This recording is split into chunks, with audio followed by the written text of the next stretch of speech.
आज के video lecture में हम लोग जानेंगे कि विद्युत धारा क्या है और फेज तार क्या होते हैं और न्यूट्रल तार क्या होते हैं और अर्थिंग क्या है। तो आइए जानते हैं कि विद्युत धारा क्या है। ठीक, तो विद्युत धारा को समझने से पहले अगर आपको क्या समझना पड़ेगा, धारा समझना पड़ेगा। जैसे मान लिया आपके पास क्या है, पानी है, और पानी को आप क्या किया, आपके पास ग्लास में पानी है, आपने पानी को क्या किया, इस तरीके से लुढ़का दिया। ठीक, जैसे ही आपने पानी को लुढ़काया और पानी क्या होने लगा, बहने लगे, तो पानी का जो बहने का बहाव होगा वही तुम्हारा क्या होगा, धारा होगा। इसी तरीके से बात करें अगर विद्युत धारा की, विद्युत का जो बहाव होगा उसको क्या बोलते हैं, विद्युत धारा कहते हैं। मतलब जब जल का बहाव हुआ तो जल धारा हुई, और जब विद्युत का बहाव होगा तो क्या होगी, विद्युत धारा होगी। ठीक, अब अगर बात करें कि विद्युत धारा बहती कैसे है, तो विद्युत धारा को बहने के लिए एक चीज की जरूरत पड़ती है जिसको बोलते हैं क्या, वोल्टेज। क्या बोलते हैं, वोल्टेज। वोल्टेज जो होता है वो क्या काम करता है कि विद्युत धारा को क्या करता है, ढकेलता है कि तुम आगे बढ़ो, जिसके कारण क्या होती है, विद्युत धारा बहती है। अब दूसरी तरीके से उधर से एक और होता है जिसको बोलते हैं रेजिस्टेंस, वो विरोध करता है, कहता नहीं हम बढ़ने नहीं देंगे तुमको। ठीक, तो वोल्टेज क्या करता है, ढकेलता है, और जो प्रतिरोध होता है वो क्या करता है, वो अपनी तरफ से अपोजिट में ढकेलता है। ठीक, तो आपको मालूम होगा कि विद्युत धारा क्या होती है। विद्युत धारा जो होता है Q बराबर होता है IT। क्या होता है, Q बराबर IT होता है। यहाँ से अगर I का मान निकालना चाहो तो क्या आ जाएगा, Q/T, और I आपकी क्या है, विद्युत धारा है, और इसका मात्रक क्या होता है, एम्पियर होता है। क्या होता है, एम्पियर होता है। विद्युत धारा का मात्रक क्या होता है, एम्पियर होता है। अगर बात करें कि एक एम्पियर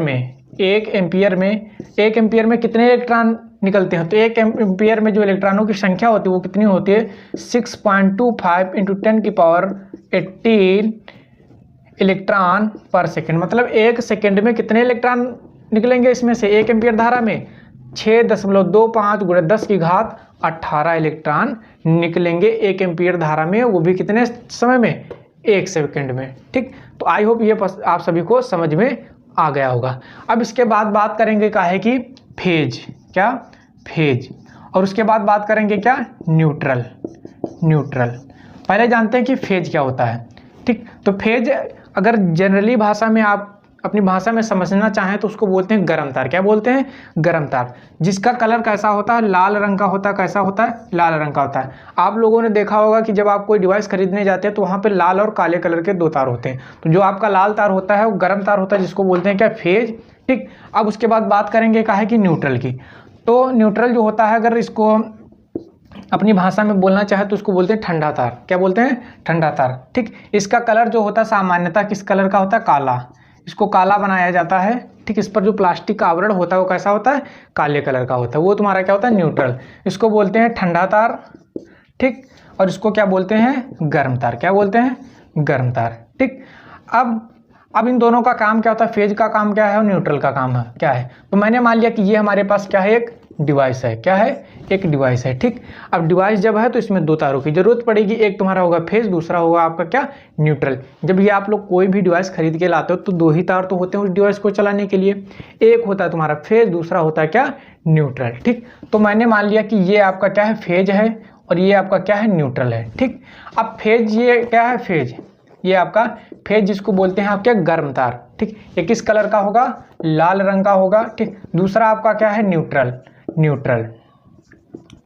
न्यूट्रल, ये किस कलर का होगा, ये काले कलर का होता है मुख्यतः। ठीक, ये काले कलर का है। फेज से क्या होगा, धारा जाएगी डिवाइस के अंदर, और न्यूट्रल से क्या होगा, धारा बाहर आएगी। मतलब फेज का काम होता है धारा को अंदर ले जाना, और न्यूट्रल का काम क्या होता है, धारा को बाहर ले जाना। ठीक, अब आइए जानते हैं कि फेज और न्यूट्रल का आपने जान लिया। अब जानेंगे कि अर्थिंग क्या है। क्या, अर्थिंग क्या है। मैंने मान लिया कि किसी कारणवश क्या हुआ कि आपने यहाँ पर धारा दी इसको। ठीक, फेज से धारा गई, और ऐसा हुआ है कि किसी कारणवश लीकेज हो गया, धारा का क्या हो गया, लीकेज हो गया। मतलब इलेक्ट्रॉन क्या हो गए, लीक कर गए। ठीक, जिस रास्ते से उनको गुजरना चाहिए था उन रास्तों से ना गुजर कर वो लीकेज में फंस गए। ठीक, लीकेज से क्या होगा कि जैसे ये आपके पास डिवाइस है, मान लो कोई भी डिवाइस है आपके पास, मान लिया कूलर है। ठीक, एसी कूलर है। ठीक, और जैसे ही लीकेज हुआ, लीकेज की वजह से जो कूलर की सतह थी उसमें क्या हुआ, करंट उतर आया। ठीक, अब जैसे ही हम कूलर को ऐसे टच करेंगे तो कूलर क्या करेगा, बहुत तेज हमारे क्या मारेगा, झटका मारेगा, करंट का झटका महसूस होगा। ठीक, अब उससे बचने के लिए क्या करेंगे कि हम लोग एक क्या करते हैं कि एक एक्स्ट्रा अर्थिंग तार जोड़ देते हैं। क्या कर देते हैं? एक एक्स्ट्रा अर्थिंग वायर जोड़ देते हैं भूमि से। ठीक, अब इसका काम क्या होता है? जब यहाँ से फेज से करंट आई, ठीक, लीकेज हुआ, वैसे इसको यहाँ से होकर अपने काम करने के बाद इस पाथ से इसको क्या करना था? न्यूट्रल की तरफ लौटना था, लेकिन लीकेज की वजह से क्या हुआ कि इधर ना लौट के ये इसकी सतह में फैल गई। ठीक, तो करंट का झटका मारेगा, तो उससे बचने के लिए हम लोग क्या करते हैं? अर्थिंग तार जोड़ देते हैं। तो जो एक्स्ट्रा करंट होगी, मतलब एक्स्ट्रा इलेक्ट्रॉन होंगे, वो क्या होंगे? इस अर्थिंग तार के वजह से क्या होंगे? नीचे आ जाएंगे, जिससे कि हमें करंट का झटका महसूस नहीं होगा। तो आई होप ये आप सभी को पसंद आया होगा कि अर्थिंग क्या होता है। ठीक, अर्थिंग क्या होता है, फेज क्या होता है, न्यूट्रल क्या होता है, और विद्युत धारा क्या होती है। तो एक बार फिर रिपीट कर देते हैं कि विद्युत धारा क्या होती है कि किसी परिपथ या चालक तार में इलेक्ट्रॉन प्रवाह की दर को क्या कहते हैं? विद्युत धारा कहते हैं। और 1 एम्पीयर विद्युत धारा में कितने इलेक्ट्रॉन पर सेकंड में गुजरते हैं? 6.25 × 10⁻18। ठीक, तो आई होप ये वीडियो आप सभी को पसंद आया होगा। ऐसे एजुकेशनल वीडियो प्राप्त करने के लिए हमारे साथ जुड़े रहें। तब तक के लिए जय हिंद, जय भारत।